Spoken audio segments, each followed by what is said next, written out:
दुनिया का सबसे बड़ा मैन्युफैक्चरर है, मगर ये बहुत कम लोगों को मालूम है कि चीन तेज़ी से ग्लोबल फार्मेसी भी बन चाह रहा है। जी हाँ, वही चीन जिसकी रिवायती जड़ी बूटियों पर मबनी तिब को कभी सिर्फ घरेलू नुस्खा समझा जाता था, आज वही ट्रेडिशनल चाइनीज़ मेडिसिन एक ऐसी सनत बन चुकी है जिसकी ग्लोबल मार्केट मुख्तलिफ अंदाजों के मुताबिक 50 से 60 बिलियन डॉलर से बढ़ चुकी है और आइंदा 10 साल में डबल हो जाएगी। लेकिन ये तरक्की सिर्फ रिवायती अद्वियात तक महदूद नहीं है। चीन की जदीद फार्मा इंडस्ट्री भी हैरान कुन रफ्तार से आगे बढ़ रही है। 2025 में चीनी मेडिसिन की एक्सपोर्ट्स तकरीबन 101 बिलियन डॉलर्स तक पहुंच गई थी, जबकि इस साल चाइनीज़ कंपनीज ने दुनिया भर में 157 इंटरनेशनल लाइसेंसिंग डील्स किए हैं, जिसकी मजमूई मालियत 135 बिलियन डॉलर से ज़्यादा है। इस बैकग्राउंड में पाकिस्तान के लिए एक इंतहाई अहम खबर सामने आई है। इस्लामाबाद में हालिया दिनों में 2 रोज़ा पाक China pharmaceutical and health care B2B investment conference में मजमूई तौर पे 850 मिलियन डॉलर्स की डील्स हुई हैं। MOUs भी तय पाए हैं और इस कॉन्फ्रेंस में 146 चाइनीज़ कंपनीज़ के तकरीबन 220 रिप्रेजेंटेटिव और 2 से ज़ायद पाकिस्तानी कंपनीज़ ने शिरकत की। फेडरल मिनिस्टर मुस्तफ़ा कमाल के मुताबिक 600 मिलियन डॉलर की बाकायदा डील्स, जबकि 250 मिलियन डॉलर के MOUs पर दस्तखत हुए, जिनमें 18 माहिदे हर्बल और रिवायती अद्वियात से मुताल्लिक़ है। लेकिन असल इम्पॉर्टेंस सिर्फ रकम की नहीं।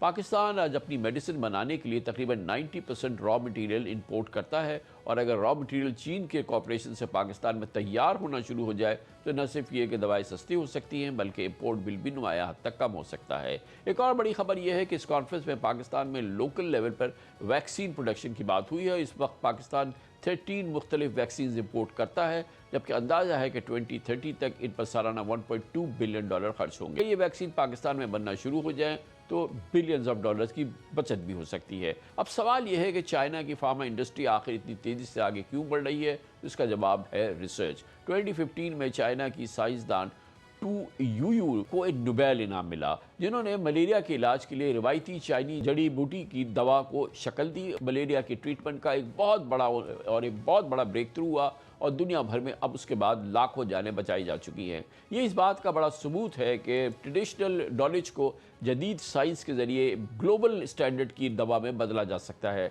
आज चाइना सिर्फ हर्बल मेडिसिन तक महदूद नहीं है। कैंसर, इम्यूनोथेरेपी, इसके अलावा बायोलॉजिक्स और जदीद अद्वियात में चाइनीज़ कंपनी दुनिया की बड़ी कंपनीज़ के साथ मुकाबला कर रही हैं। चीन में क्लिनिकल ट्रायल्स की तादाद में गुज़िश्ता 15 साल के दौरान बहुत बड़ा इजाफा हुआ है और चीन ग्लोबल बायोटेक का एक अहम मरकज़ बन गया है। पाकिस्तान के लिए चाइना की इस टेक्नोलॉजी और रिसर्च से फ़ायदा उठाने का शानदार मौका है, और ज़रूरत इस बात की है कि पाकिस्तान में माजी की तरह सिर्फ डील्स तक, MOUs तक बात न रहे और सिर्फ असेंबलिंग के बजाय रिसर्च या raw material, vaccine, medical devices और क्लिनिकल ट्रायल्स में आगे बढ़े तो आने वाले सालों में पाकिस्तान न सिर्फ अपनी ज़रूरत पूरा करेगा, बल्कि खित्ते के लिए मेडिसिन एक्सपोर्ट करने वाला एक ज़्यादा अहम मुल्क बन सकता है। इस मौजू पर बात करने के लिए मैंने दावत दी। हमारे साथ मौजूद है कामरान नासिर साहब, चीफ एग्जीक्यूटिव ऑफिसर है AGP फार्मा के। बहुत बहुत शुक्रिया कामरान नासिर साहब, आपने हमें ज्वाइन किया। थोड़ा सा हमें बताएं कि ट्रेडिशनली हमें लगता ये है कि medicine related research and development, इस पे टोटल कंट्रोल वेस्ट का है और ऑब्वियसली कोई और उसके आसपास भी नहीं है। लेकिन चाइना की इम्पोर्टेंस फार्मा के हवाले से, मेडिसिन के हवाले से वो बताइए कि वो अब किस तरह से सामने आई है और वो किस जगह पे है। कान भाई, thank you so much for having me. और सबसे इम्पॉर्टेंट है कि चाइना देखें जिस तरीके से वो ग्लोबल सुपर पावर बनता चला जा रहा है और एक पावर टू रेकन विद जिसे हम कहते हैं। सो इन्होंने जिस तरीके से आगाज़ किया तो शुरू में तो उनका बहुत ही स्लो स्टार्ट था, लेकिन क्योंकि फोकस था, पॉलिसी लेवल कंटिन्यूटी बहुत अच्छी थी, और जैसे आप बता रहे हैं और ये फैक्ट्स भी बिल्कुल करेक्ट हैं कि 150 बिलियन डॉलर से ऊपर की इनकी एक्सपोर्ट खड़ी हो गई है फार्मास्यूटिकल इंडस्ट्री में, और उसमें बायोटेक्नोलॉजी में, वैक्सीन्स में, रिसर्च में, इन सब में ये बहुत आगे चले गए। यहाँ तक होना शुरू हो गया है, बल्कि नेचुरली पाकिस्तान जैसे ममालिक के अंदर जब आप पेटेंटेड मेडिसिन देखते हैं कि कहीं कोई ग्लोबल रिसर्च हुई और वो रिसर्च जो है वो नेचुरली एक पेटेंट के अंदर होती है, लेकिन चाइनीज़ उसको रिवर्स इंजीनियर कर लेते हैं, और जब रिवर्स इंजीनियर करते हैं तो पाकिस्तान जैसे मुल्कों में वो मेडिसिन अवेलेबल हो जाती है ऑफ पेटेंट हुए बगैर भी, और ये लीस्ट डेवलप्ड कंट्रीज़ के अंदर नेचुरली ये टेक्नोलॉजी इनकी तरफ से जाती है।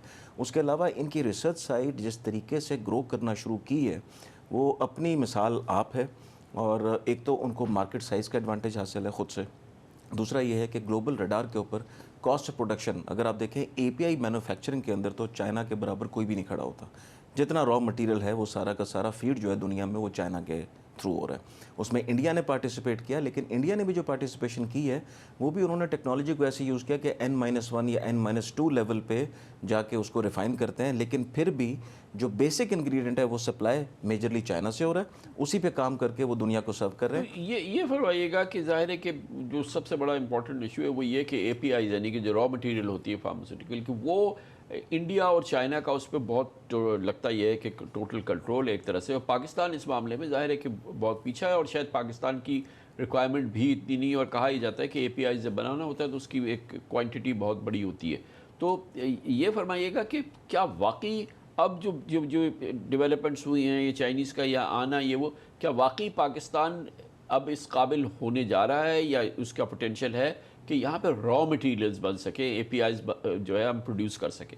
सो कामन भाई, आज के दिन में हम 15% अपना एपीआई खुद बनाते हैं, 85% हमारी जो है वो एपीआईज की इंपोर्ट है। अभी भी ये नंबर बहुत बड़ा है, और आपको पता है हमारे लिए फॉरेन करेंसी बहुत इंपॉर्टेंट है, और सेल्फ रिलायंस में ये बहुत ज़रूरी है कि हम एपीआई मैन्युफैक्चरिंग के अंदर तेज़ी से ग्रो कर जाएं।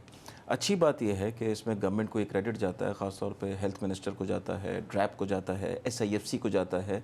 इन सारों ने मिलकर और प्राइम मिनिस्टर ने जिस तरीके से इसकी पैट्रनेज की, ये जिस तरफ और जिस जगह पे ये निकले हैं, यहाँ पे सबसे ज़्यादा ज़रूरी चीज़ ये है कि जो हम पॉलिसी फ्रेमिंग करें वो पॉलिसी फ्रेमिंग ऐसी होनी चाहिए जो कि आपको इसका बेनिफिट मिल सके।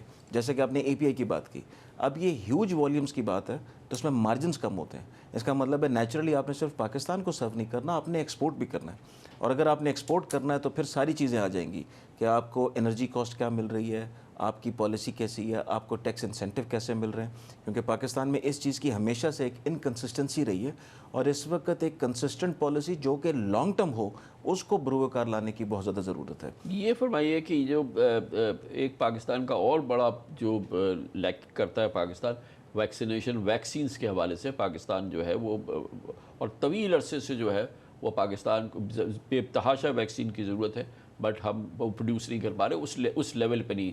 तो वो किस स्टेटस पे खड़ा है हमारा, और ख़ास तौर पे चाइनीज़ अगर JVs होते हैं या होते तो क्या वाकई वैक्सीनेशन के वैक्सीन्स के लिहाज से भी हम कोई बेहतर पोजीशन पे आ सकते हैं? सो कामरान भाई, सबसे जो इम्पोर्टेंट एरिया इस कॉन्फ्रेंस में जो हुआ वो बेसिकली बायोटेक्नोलॉजी में थी, जिसमें ये वैक्सीन मैन्युफैक्चरिंग भी है, सेल लाइन डेवलपमेंट है। अब इनके लिए ज़रूरी है एक पॉलिसी पे काम हुआ बड़ा, जैसे कहते हैं कि बड़ी मेहनत से वो काम किया गया। इसमें तमाम फार्मास्यूटिकल के जो इदारे हैं उनको इन्वॉल्व किया गया, PPMA को इन्वॉल्व किया गया, और बड़ी तफसील से इन्होंने एक पॉलिसी का ड्राफ्ट बनाया। उस ड्राफ्ट पे अभी तक जो अमल होना है, जो कि पॉलिसी अनाउंसमेंट होनी है, वो पेंडिंग है। अब जहां हमने मुआहदे कर ली, सिर्फ वैक्सीन के अंदर और बायोटेक्नोलॉजी के अंदर तकरीबन $350 मिलियन के मुआहदे हुए हैं, जिसमें हमारा OBS ग्रुप है उसने भी किए हैं। लेकिन जब तक पॉलिसी नहीं आएगी, जब तक ये नहीं पता चलेगा कि गारंटीड ऑफ टेक गवर्नमेंट क्या कमिट कर रही है, क्योंकि at the end of the day अगर किसी भी बिज़नेस के अंदर पैसे नहीं बनेंगे तो कभी भी वो डेवलपमेंट उस जगह पे हो नहीं सके। खुशाइन बात यह है कि हमारी इस वक्त सिमत ठीक है, लेकिन उस सिमत के ऊपर इस पॉलिसी का जल्दी अनाउंस होना, ताकि उसके अंदर ये तदारुक किया जा सके कि क्या ये पॉलिसी इन्वेस्टर फ्रेंडली है कि नहीं है, क्या इसके ऊपर इन्वेस्टमेंट की जा सकेगी, इसको आगे ले जाया जा सकेगा नहीं या नहीं ले जा सकेंगे, और इसके ऊपर फोकस गवर्नमेंट का है।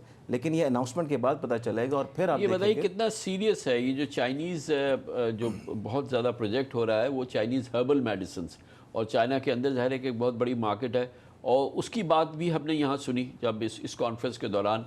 चाइनीज़ हर्बल मेडिसिन की क्या क्या स्टेटस है? देखिए, चाइनीज़ अपनी मेडिसिन जो है वो उनकी मार्केट का तकरीबन 25 से 30% है, तो उनका अपना फोकस अपनी हर्बल मेडिसिन पर, इसके ऊपर बहुत ज़्यादा है। अच्छा, ये एक ऐसी क्लास है कि जो कि पाकिस्तान में भी चलती है, हर्बल मेडिसिन चलती है, उसके अलावा भी जो इस तरह की मेडिसिन आज होती एक तो हैं। पाकिस्तान की हर्बल मेडिसिन है, इंडिया की हर्बल मेडिसिन है, वो एक सेट, मगर जो चाइनीज़ है वो वही है सब जो कि हमारे यहाँ हर्बल इस्तेमाल। तकरीबन वो होती हैं, लेकिन फार्मूलेशंस का तरीका ज़रा फ़र्क होता है, जिन इंग्रेडिएंट्स को यूज़ करते हैं थोड़ी वो फ़र्क होती हैं, लेकिन उनको भी प्रमोट किया जा रहा है। प्रमोट करने की वजह यह है कि देखें, एक सेगमेंट है पाकिस्तान में, होम्योपैथिक भी है, पाकिस्तान में मेडिकल डिवाइसेस भी हैं, पाकिस्तान में एलोपैथी भी है, सारा कुछ है। तो हर एक को प्रॉपर तरीके से रेगुलेट करना, ये रेगुलेटर की एक जिम्मेदारी जिसको वो भरपूर तरीके से निभा रहा है इस वक्त। और इसको अगर पॉलिसी फ्रेमिंग में लाएंगे और इसको जितना अच्छा चैनलाइज कर लेंगे, जितना अच्छा हम इनेबलिंग एनवायरनमेंट देंगे, तो उससे मामला बहुत अच्छे हो सकते हैं। और मेरे ख्याल में कामन भाई, एक सबसे इंपॉर्टेंट चीज़ ये थी कि पाकिस्तान में डी रेगुलेशन हुई। डी रेगुलेशन अगर ना होती तो आप देखें आज के दिन में भी 40% मार्केट एसेंशियल है, 60% नॉन एसेंशियल है। अब 40% एसेंशियल पे मैं सिर्फ अगर आपको पिछले 5 साल का एक डेटा बताऊं, पिछले 5 साल में हमने तकरीबन 80% से ऊपर की डिप्रिसिएशन देखी है। इंडस्ट्रियल गैस की प्राइस 280% से बढ़ी, इलेक्ट्रिसिटी की 100% से बढ़ी, मिनिमम वेज आपकी 60% से बढ़ गई। तो और ये सारी चीज़ें जो हैं ये एक प्रेशर डालती हैं फार्मास्यूटिकल सेक्टर के ऊपर कि हमने ग्रो कैसे करना है। और अगर ग्रो करना है तो ग्रो करने के लिए इन्वेस्टमेंट इनटू मैन्युफैक्चरिंग सिस्टम्स ये बहुत ज़्यादा इंपॉर्टेंट है। और फार्मा कभी भी, क्योंकि हमारा ख्वाब तो ये है, हम ये कहते हैं कि फार्मा एक नेक्स्ट राइजिंग स्टार है और इंशाल्लाह 2032-33 तक हम $10 बिलियन की एक्सपोर्ट कर सकते हैं फार्मास्यूटिकल से, क्योंकि स्किल सेट भी है, टेक्नोलॉजी भी है, नॉलेज भी है। अब जब ये एग्रीमेंट्स हुए हैं, ट्रांसफ़र ऑफ टेक्नोलॉजी होगा और कल को यहाँ पे ये सारी इंडस्ट्री लगेगी, तो यहाँ पे पॉलिसीज़ बहुत बड़ा रोल प्ले करेंगी। और डी रेगुलेशन ने इसलिए रोल प्ले किया कि अगर इंडस्ट्री पैसे नहीं बनाएगी या उसके पास ये रूम नहीं होगा तो फॉरेन इन्वेस्टमेंट कभी आएगी नहीं। आपने देखा कि माजी में MNCs पाकिस्तान छोड़ के गई, उनके छोड़ के जाने की वजह ये थी कि रेगुलेशंस ऐसी थी, पॉलिसीज़ ऐसी थी कि आपके बिजनेस में प्रॉफिट नहीं बन रहा, तो वो तकलीफ़ के सामने की वजह से फिर उनको यहाँ से जाना पड़ा। Thank you so much.